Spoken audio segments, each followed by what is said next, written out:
Narito ang programang totoong-totoo, Tambayan sa DWIZ. Programang magliliwanag ng ilang mahahalagang mga issue. Tambayan sa DWIZ. At ngayon, narito na sila upang maghatid ng saya sa bawat Pilipino. Sa programang Tambayan sa DWIZ. Magandang tanghali. Welcome to Tambayan. Ako po si Trixie Cruz Angeles. TWIZ hotline, text line is 0999-376-6768. Ulitin po natin, 0999-376-6768. We're also on Facebook Live and YouTube live streaming sa DWIZ 882. Huwag pong kakalimutan mag-follow sa TWIZ 882 sa Facebook at saka sa YouTube natin. Don't forget to subscribe. Kung hindi mahanap, nandun din po kami sa Luminous by Trixie Cruz Angeles and Ahmed Paglinawan. Huwag pong kakalimutan mag-follow sa Facebook page at saka mag-subscribe sa YouTube channel natin. Magandang tanghali. Naging usapan kanina sa Karambola yung Pasig River Expressway. Na ito ay proyekto po ng San Miguel Corporation that is supposed to help decongest Manila and ease traffic and connect the east of the metro area to Manila and its other cities. Kung mapapansin po natin, iisa lang po ang road that goes to these areas, Taytay, Antipolo, and so on. So, Tanay. And so, necessary, a lot of small, medium, and small-scale enterprises are in this area at malaking matutulong sa kanilang development at saka to help hasten yung pagdadala ng goods to and from the Manila area to the eastern portion of the metro. Actually, technically, hindi siya considered part of Metro Manila, no, Rizal province. But this will help bring about bigger benefits with regard to accessing markets for the goods that are manufactured or made usually by small, medium and small scale enterprises dito sa mga areas na yon. So we can see that the obvious economic benefit as well as yung easing of traffic in the area. Primarily yung Parex will be for private vehicles, although eventually we'll be considering public transportation. Hindi pa po tapos ang design phase nito and they are currently undergoing what we call parang a series of consultations. Bahagi kasi ng environmental impact system na nasa batas natin to protect the environment, and by environment we mean both the social, the natural, and the built environment. To protect the environment, tinutuloy po yung proseso na ito. In-identify ng Department of the Environment and Natural Resources na ang Pasig River ay environmentally critical area. At dahil environmentally critical area siya, kailangan merong environmental impact assessment after which magkakaroon ng environmental impact statement. Yung nangyari po last Friday is a public hearing kung saan inilahad ng SMC o yung project proponent yung kanilang environmental impact statement.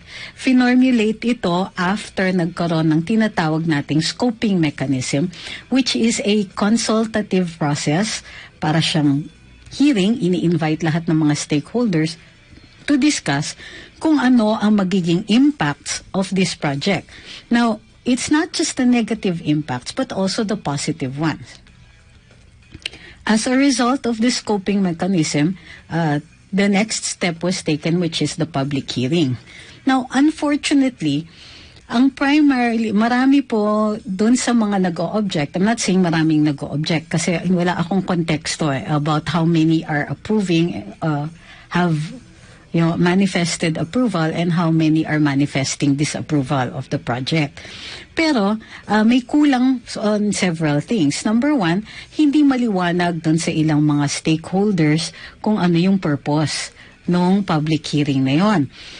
Usually, base dun sa mga rules o dun sa handbook ng Department Administrative Order ng DENR 2000-30, ang sinasabi dito ay yung mga na-identify na impact areas, yun po ang i-discuss doon.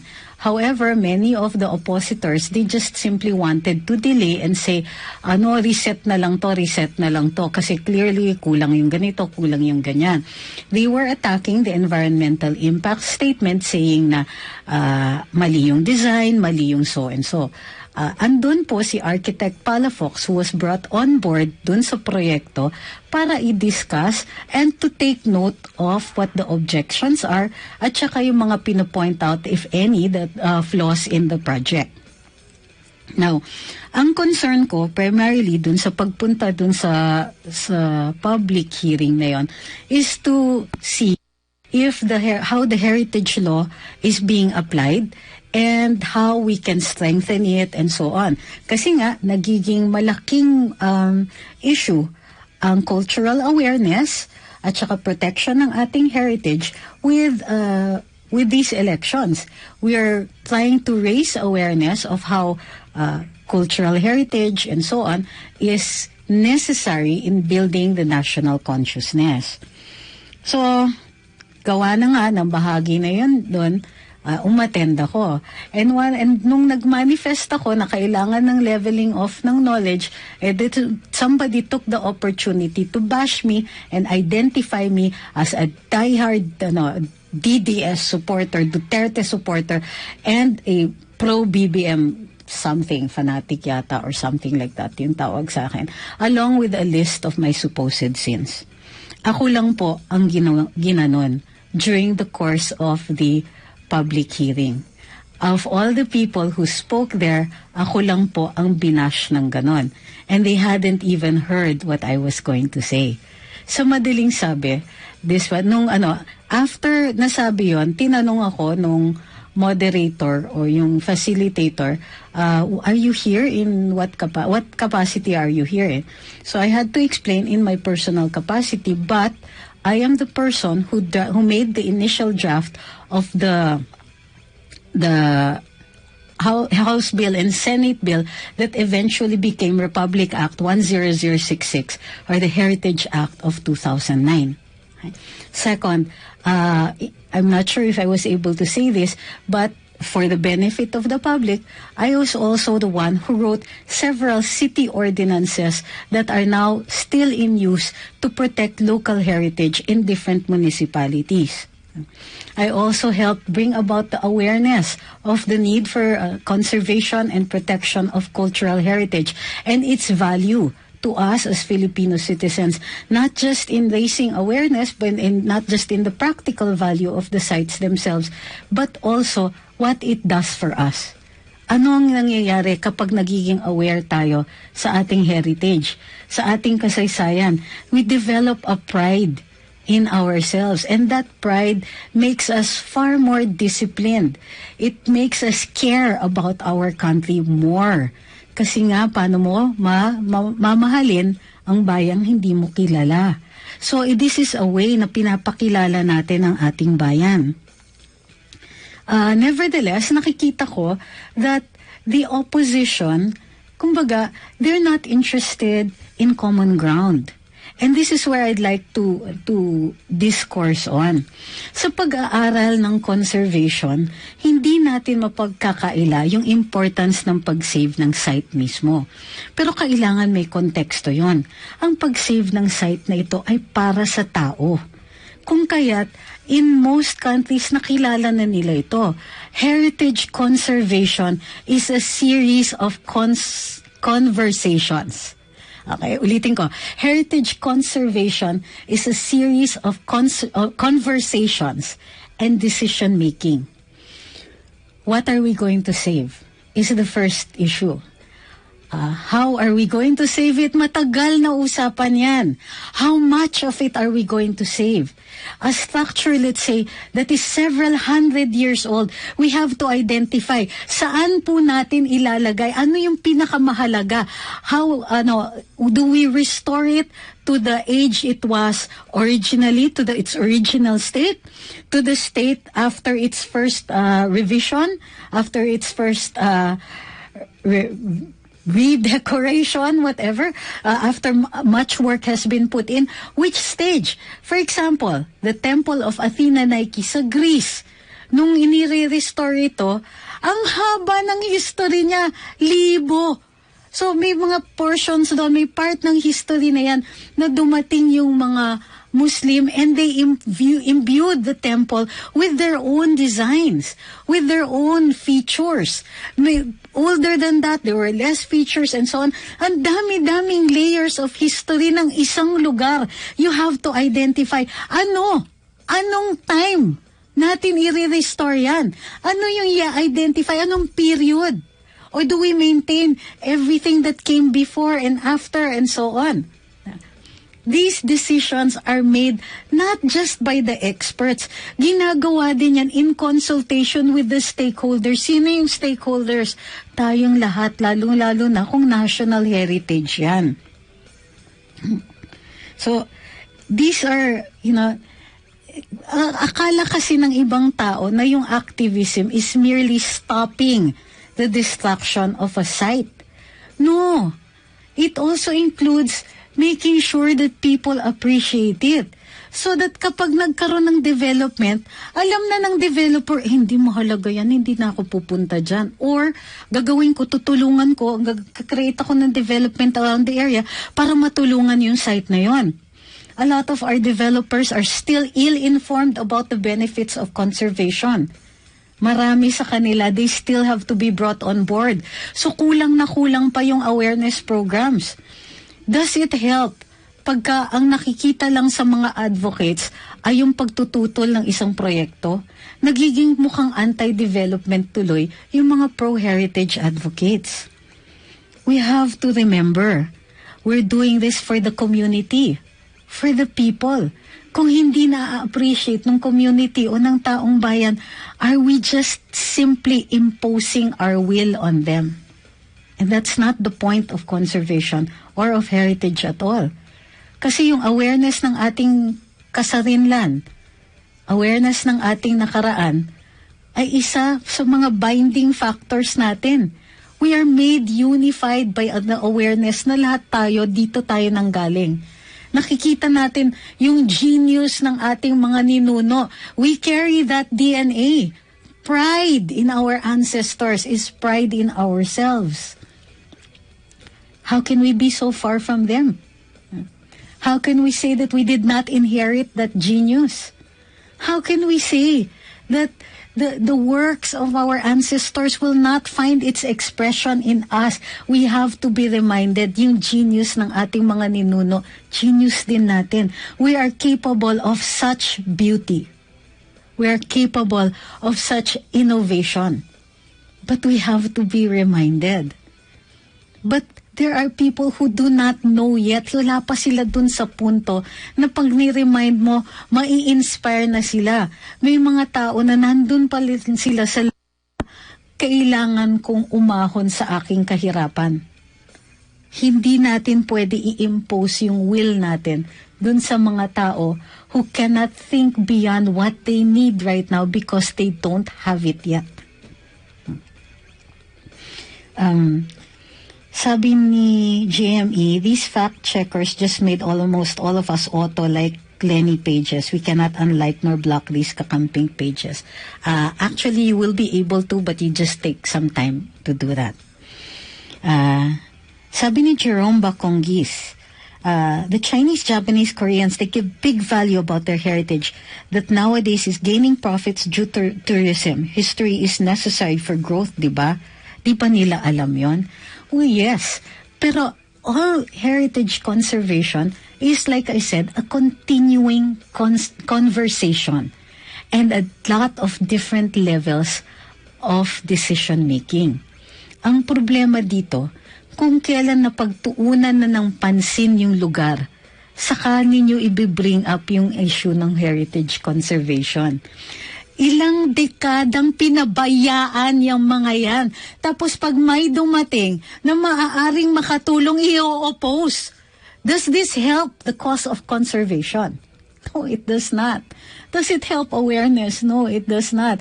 It only creates more enemies. Enemies, sana like the basher who was bashing me when I could have very well helped them. We are making more enemies than we are making advocates. And how in the world is that going to help? Magandang tanghali, sabi ni Diego. Ganun talaga pag politika. Pag hindi nila nagugustuhan, ibabash ka nila. Pag hindi kakampi ang politiko na nagugustuhan natin. Totoo yan. But I think it's all very myopic. Masyadong nearsighted. Yan lang bang nakikita mo? Yung kailangan i-gratify mo yung sarili mo. Oops, I'm not talking about anybody caught with his pants down. Pero kailangan bang, yung kagustuhan mong maka-insulto, uunahin mo yun doon sa concern mo para sa taong bayan at para sa kapakanan ng bayan. Uunahin nyo talaga yan, yung mairaos yung inis ninyo dun sa isang tao, imbis na makatulong, imbis na yung advokasya ninyo, yung unahin ninyo, uunahin ninyo yung masalsal yung isang issue about something personal that has nothing to do with heritage. I think not. But it's not even about that. It's about the fact that we are alienating the very people we can ask to help. Can you imagine if you could have gotten San Miguel Corporation to invest itself in heritage sites instead of fighting them on this? In fact, they brought on architect Palafox, so who is known to protect heritage, who is known to protect even the natural environment, who is known to advocate for green architecture. Imbis na awayin niyo siya, and instead just give your suggestions on how the project can be made better, then we now have an example of conservation that does not derail progress or does not appear to derail progress. Pabayaan niyo ba naman yung lugar ng ilang dekada, tapos ngayon magkaka-idea kayo, hindi, gawin natin yung bike lanes. Where were you 5 years ago? Bakit hindi ninyo iprinisenta yung proyekto ng mga bike lanes na yan? We could have gotten somebody to invest in that. The cities to invest in that. Now you bring it up, we want bike lanes here. Where were you 5 years ago? You could have advocated it for then. You didn't know about the place until now? Then it's myopic. You're not really protecting heritage. You're just against this project. Again, some people think that they are advocating for heritage when actually they're pushing the cause back another so many years. We have to bring everybody on board. Unity nga. Pero ayaw niya yun, di ba? Kasi kandidato yun eh. Di ba? Unity kasi, di ba? Heritage is about informing people of the value of the site and getting as many people as we can on board on this one, including the people who would normally have just torn it down and built over it. These are precisely the people you need to get on your side, the people we need to get on our side. What does it do? Ano yung maitutulong niyan kung yung mga tao who could have invested in these things are the very people you're going to fight against?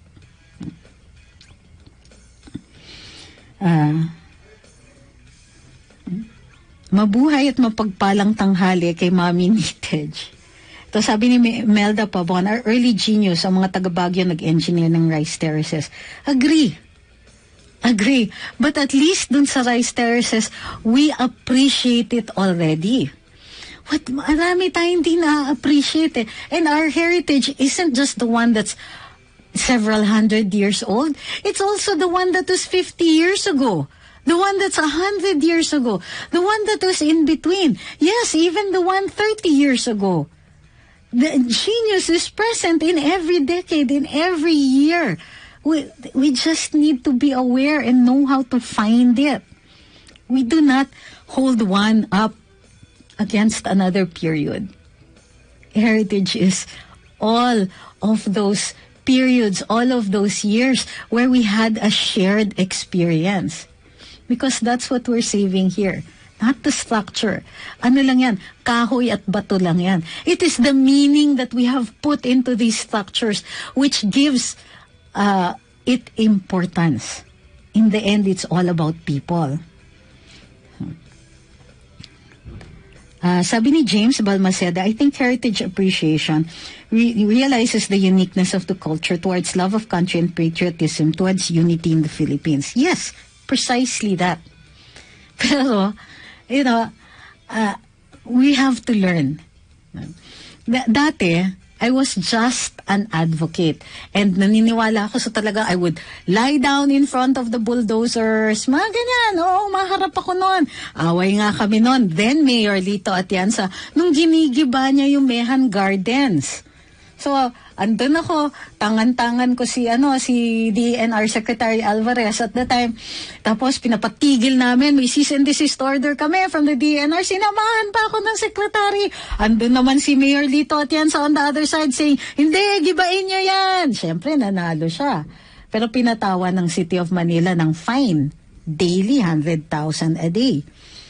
That's one aspect of conservation, the protection of the heritage. But how? We should not let it get to that point. There's so many ways to have avoided that. One of them is if there was already an awareness of the site even before that. Kaso hindi eh. And we're all at fault, myself included. Sana na itulak yung mga LGUs na ikumpletuhin na yung kanilang inventory of cultural heritage sites and property in their locality. Di pa po nagagawa ng lahat ng mga cities despite the law, the IRR, and a directive from the DILG to start it and to abide by the rules of RA 10066. Ang problema talaga natin is cramming. Yung last minute, tatalon tayo sa harap ng bulldozer and say, wait, no, stop! When we could have avoided that 5 years before. Kumbaga, most of the time, pagka we're standing in front of the bulldozers, when we're railing against the developer, half the battle is already lost. It is something that I have learned. And the more we read on heritage, the more we realize that it is the conversation that is important.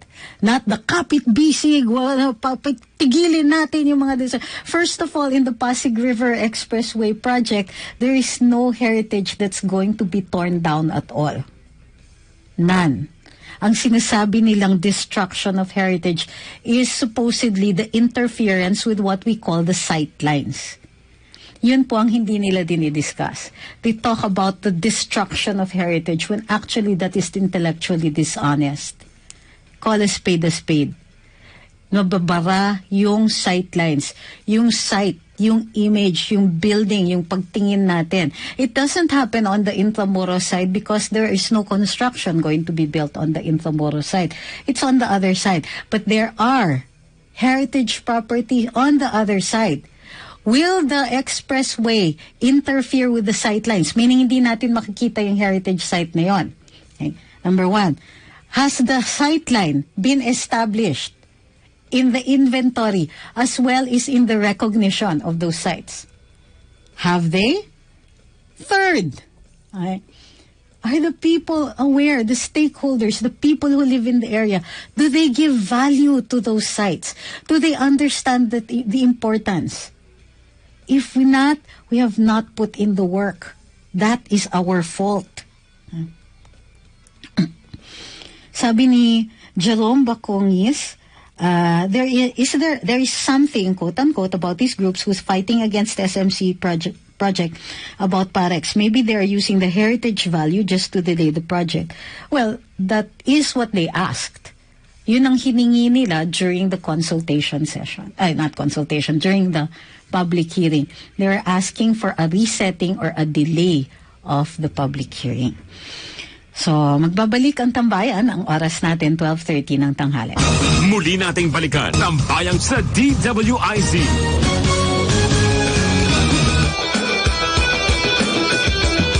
Nagbabalik ang Tambayan. Ako po si Trixie Cruz Angeles. Para sa mga nanonood sa atin sa social media, huwag mo kong kakalimutan, like and share lalong-lalo na sa mga nanonood sa ating Facebook page, such as, but not limited to, Argus Troy, Charlie Caraballe, Sepi Zabalia, Mary Carido Bertulfo, Flavi Serafico, Ivan Magtuba, Josephine Arevalo Angeles, May Chan, Ming Johansen, Ma'am Babes Garcia, Rafael Palma, Eddie Osorio, Aji Ferrer, Carlito Colico, Reynaldo Peso, Milo Melba Sobrepeña, Lilibet Trinidad, Elixir Davao, Bonnie Telin, Maria Luz Mendez. Sa atin namang YouTube, magandang tanghali po kina Francis Cayetano, Jerome Bacongis, Victor Tadeo, JME, CHEV, Jemshid Mumar, Ma'am Sheila Abahero, Ma'am Pinay Paparazzi, of course, si Sir Teddy Gaming, Rengeronig Inam, Tito Noise Vlogs, Billy Almighty, Emelda Pabon, Diane Awakay, Rene Cervero, Choi, The Prime, sabi niya, they lack intellectual insight. Chris Basil, Jofer Dizon, Daisy Al, James Balmaceda, Ubermensch, and others. Mercy Ilagan. So, back to heritage. Kasi yun nga what we want are more success stories. More success stories of coordination and cooperation and possibly more investment dito sa ating heritage. Kadalasan kasi ang tingin ng mga tao sa investment sa heritage ay yung bibili kang lumang bahay, convert mo to a museum or to a restaurant and so on, which yes, is part of it. Kasi may mga benefits under the board, sa Board of Investments kapag gagawa ka ng tourism-related project while in the process of conserving heritage property. So, maganda din po yan. Pero, ang talagang, if we really want a long-term and a sound program for conservation, we have to continue the awareness programs. Kailangan, kinukulit din natin yung mga local governments. Uy, nasa na yung inyong inventory of cultural property? Required po yan under RA 10066. Hindi pa naman namin kayo ihahabla, pero binibigyan namin kayo ng notice. Tutulungan naman po namin kayo to identify kung ano yung mga property na kailangan ilista. And it's not just tangible. Hindi lang yung mga immovables, pati yung tinatawag natin na intangible cultural property such as knowledge systems, practices, superstition, ganyan, design, chants, dances, all of these form part of our heritage.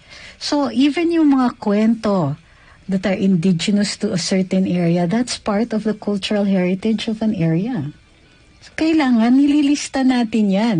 Pag nililista natin and there is a public listing, people will become more aware of it or study it even more.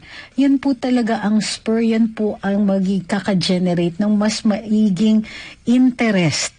At saka mabibigyan din po ng notice yung mga builders, yung mga developers para alam nila, itong area na ito, ganito po yung kasabihan dyan, ganito po yung practices dyan, kasama yan dun sa kailangan yung built heritage, yung gagawin natin dyan, nire-respeto yung mga tradisyon dyan sa lugar na yan. And so on, di ba? So, yung mahalaga po that we put in the work, it's not enough for us to stand in the way of the bulldozers because by that time, talo na tayo Ngayon pa lang, we ensure victory by shedding light on the areas, taking cognizance of all of these areas, getting the developers to see them the way that we see our heritage. That way, we don't have to participate like this na antagonistic na. Also, the antagonism, it has its place. Pero sa ngayon, na pwede pang pakiusapan, hindi pa nga nagagawa yung design stage ng sa Parex. Meron ng mga, wag niya nang ituloy yan, dapat bike lane.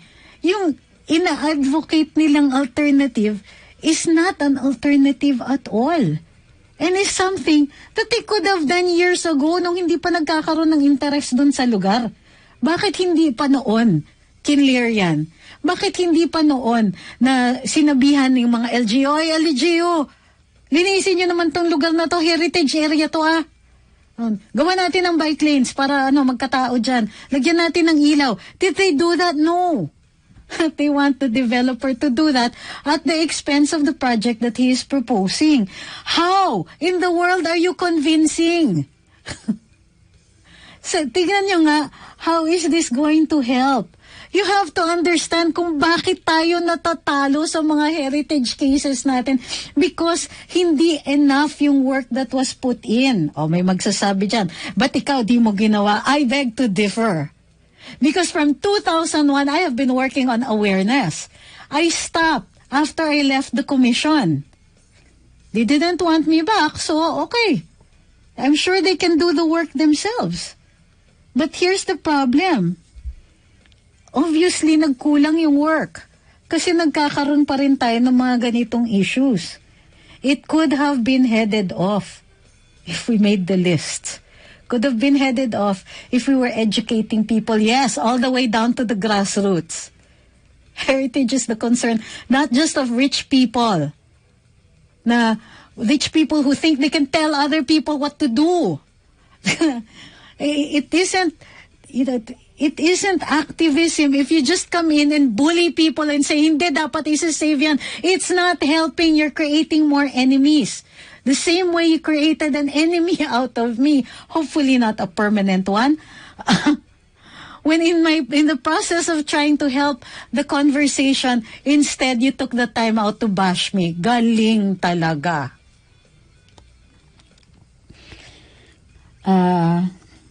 I'm not reading the comments that are not related to what I'm saying kasi ang tingin ko dito masyadong mahalaga.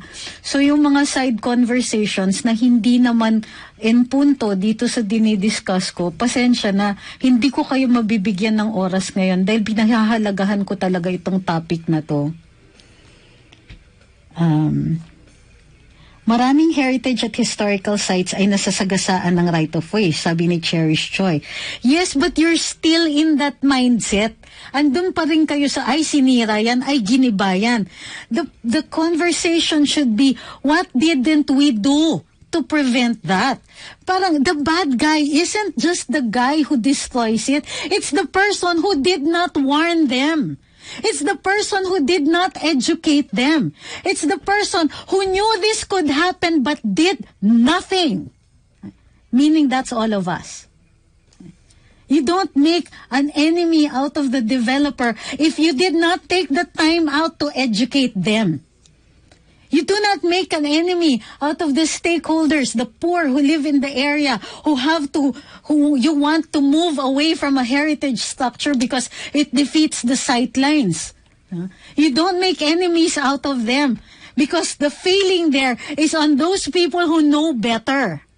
And if you know better, what is it are you doing to make sure that everybody else shares your knowledge? Sabi ni Asper Neto, we all know that the opposition to the Pasig River Expressway is just basically to contradict, that's all. No counter solutions to the project. Well, there are, but it's not exactly, it's an untenable one. Sabi ni Teddy Gaming, matagal ng issue yung lugar sa papuntang Rizal. Laking bagay if meron yung parex para ma-ease yung travel ng ibang commuters. Sabi ni Lawrence, nag-like na daw po siya. Sabi ni George Roses, I don't get it why the LGUs and environmentalists are whining now. Pero a year ago, walang may paki sa Pasig. There, that's exactly what I see the problem is that you wait until the conversation is untenable. Where was everybody when there were proposals already to clean up the Pasig long before? Where was everybody when the interest was already being sparked about that area? Where were they 5 years ago? Oh, I didn't know you wanted a bike lane there. Now you propose the bike lane when there is another proposal and it becomes a huge fight? Why wait until now? Where were you 5 years ago? In fact, you wait until a developer has spent money already on a project to oppose it. I would question motives at that stage. If you love heritage, and if you knew that there were sites in the area, what in heaven's name have you been doing to protect them in all this time? Kahit man lang sana walking tour, nagawa nyo ba? You could have invited potential developers to the area. Sabi ni Reynan Balmaceda, tama, hindi sila naging proactive tapos kunwari concerned. Yan ang problema pag maling tao yung nilagay sa department.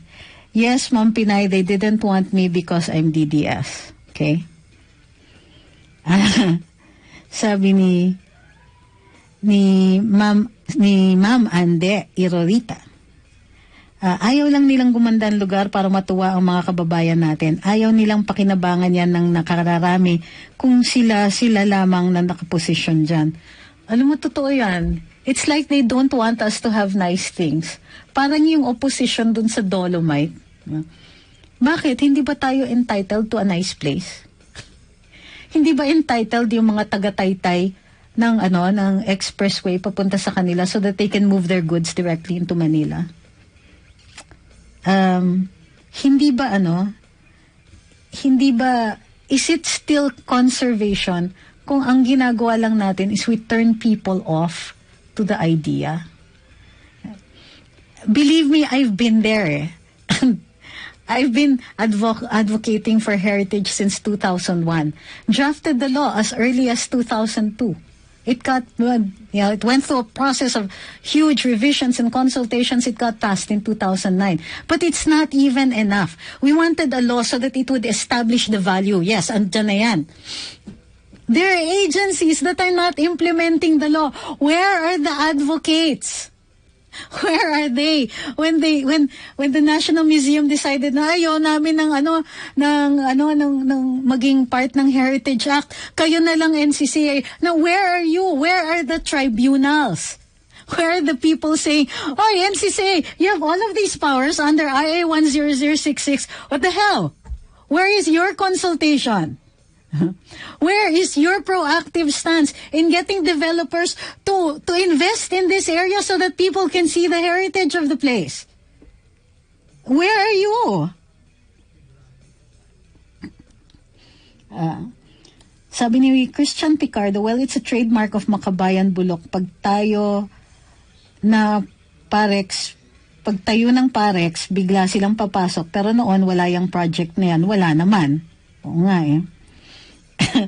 It's so frustrating for me, kasi ang tagal-tagal kong advocate dyan. And you make a lot of enemies in the process.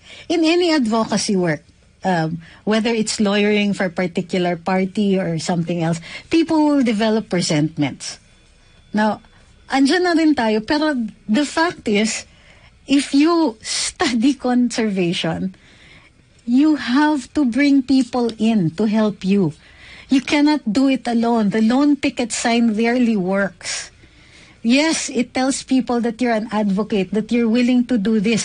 But are we convincing anybody? In fact, that's the whole problem, even with elections.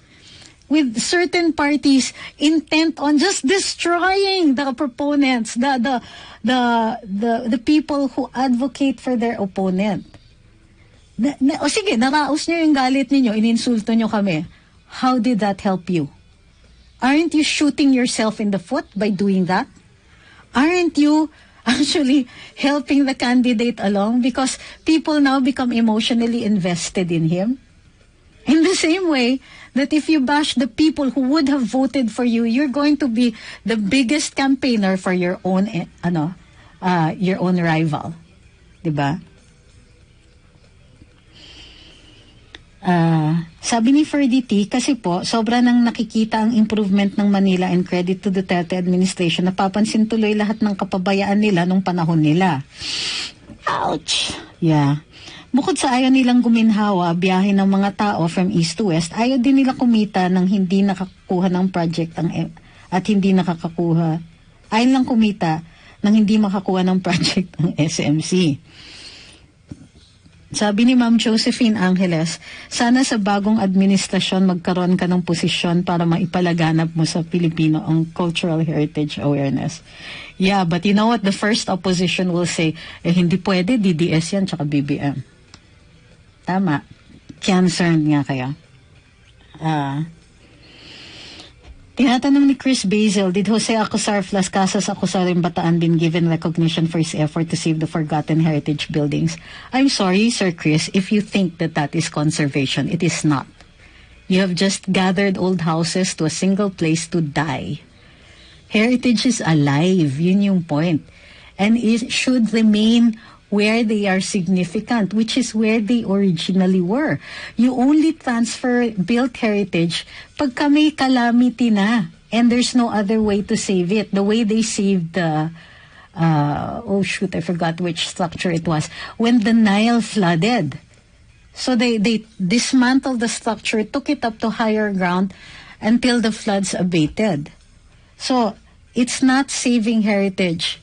It's creating a graveyard of heritage houses. That's why they don't win awards, because it's not conservation. It's parang parang nag-create ng amusement park where bizarro versions of the houses are there. Parang it's not real. You could actually create replicas of the houses instead of uprooting them from where they originally were. How significant is the house of the mother of Rizal if you put it in Bataan? It was important to the people in Laguna. It is important to the LGU. It is important to the people of that municipality to say, this is my ancestor. This is the ancestor of our hero, Rizal. This is where his mother lived. It gives us context to the value of place and pride of our place. So that is why. Sabi ni Dudes T, many people are sentimental on something or someplace but they're not taking care of it or valuing them. Kahit nasisira sa tinitingnan lang, pero magre-react pag may umaayos yan na papansin lang. Sabi ni Lady Punk, whenever I listen to you talking about heritage, I feel you and I remember the years I spent working with Ayala Museum. I miss the walking tours. You know how all of these things, the first thing that heritage awareness teaches you is how to see. It's an art, really. Maraming mga lugar na dinadaanan natin kasi bulok, dumi-dumi, daming basura, ganyan. Pero pag natuto ka na, nabuksan na yung mata mo, yung inner eye mo, pag dumadaan ka, luma yan ah. Yung bahay na yan comes from the 40s, the 30s, the 20s, the 1800s. Bakit napapabayaan? And then you suddenly discover so many other things. Even things as significant as daan ka. Cebu maraming ganito. Daan. Tingin sa pader. That ball is 200 years old. And the layers of history in it. Pag nilapitan mo, andyan pa yung bullet holes from World War II. Yung iba may bala pa. It's fun. Walking halimbawa sa Corregidor, you'll realize that, in the early days after World War II, you couldn't bring a metal detector to the area without it. Nagwawala siya talaga because there's so much metal in the ground. It was the most bombed place, bar none, in the whole of World War II, considering how small it was. It is. Nung wala pang restrictions, people could go there. And a friend of mine actually went there and was able to dig right out of the ground an intact machine gun, complete with bullets. You imagine, the past is alive. We have to visit the places where our ancestors walked and say, this is permanent. It's how I feel. My grandfather used to play golf in the municipal links of the Intramuros. Sabi ni Mrs. Gatwanton, who was one of the people who was restoring that, makakaaway ko lolo mo because when we were restoring the walls, yung mga golfers, natatamaan kami ng bola. I'm sorry naman po. But, you know, my grandfather will always be alive to me because I see the places where he has walked. That's how important it is. It gives us a sense of continuity. So what he did lives on long after he's gone. His footsteps in what is now what is again the National Museum. My grandfather worked there as Chief of Staff of Cornelio Villarreal, Speaker of the House. And when I go and I see his old office, my grandfather is alive. And reminds me that the things that we do live long after we are gone. So, sabi ni Nguyen Yu, pasensya na bihira lang ako ngayon makatune in, busy sa work. Meron po bang batas na pwedeng kasuhan ng criminal na reckless driving? Meron po. Sa Intramuros or Escolta areas, nalusutan ako na. Palafox has been presenting these ideas, even Aquino's presidency, sabi ni Met del Armente. I attended several seminars that had these topics, but Aquino administration was mum about these proposals. Ignored lang si Architect Palafox. Yep. When I was in college, sabi ni Ma'am Bernadette Banyas, every day I always take PNR train, Paco Station, everything. I take a look at the facade of the station. It made me cry for they destroyed it. Oh yeah. Totoo yan. Totoo yan. Yan. Self-interest yan. Yung Paco Station across the street from Plaza Dilao, yeah. Facadism. Tinmaintain the facade. Hay nako. You're right. Sabi ni James Balmaceda, right. To recognize and learn the context, history of the places, object, people, person, cultures, understand it and appreciate it. I always tell my wife to understand it, then you will know it. Yes. So kaya nga, mas masakit kapag nakita nyo that they're not doing it right. Can you imagine how powerful a partner SMC is? And that right now, the Parex project is still in its design phase. It's not even in its design phase. Think of how much input they're going to accept from us, how we can contribute to the design of that whilst trying to save everything or mitigating the ill effects of that. What good does it do for us to fight them when they can be so much more effective as our ally? Can you imagine the kind of good that they can do? Diba? Yung corporate social responsibility lang. Can you imagine how much better off we are? Not everything has to be a fight. Not every advocacy work means that we have to make enemies.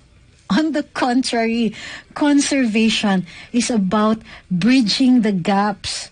It's about leveling off, bringing people to this level of understanding of how important these things are for all of us. Even the poor who will not realize it yet, but who already know instinctively that there is value to these places where they live. This is unity.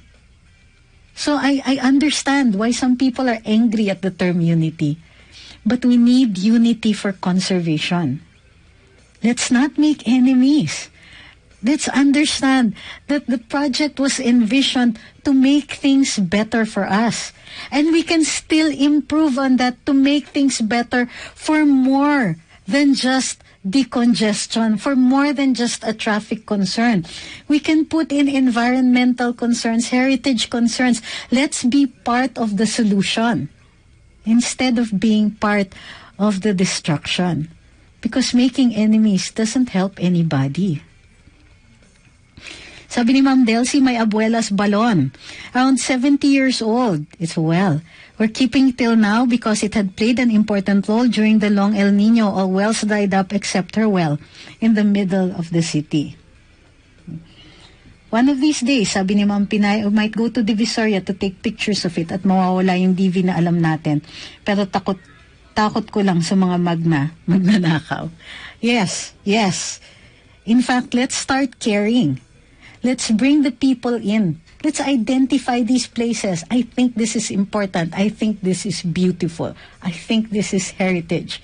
Let's do it that way instead of standing in the way of what otherwise would be good intentions. Let's help. Let's work on this. Let's work together. Let's make the antagonism a last resort. Maraming salamat sa pagsubaybay sa Tambayan nitong araw na ito. Ang Tambayan ng susunod na programa. Pilipinas ngayon na kasama si Yusek Robert Rivera at si Ma'am Lady Eliza. May karambola po tayo bukas na umaga 8 to 10. We'll see you then. Ako po si Trixie Cruz Angeles. Tambayang sa DWIZ.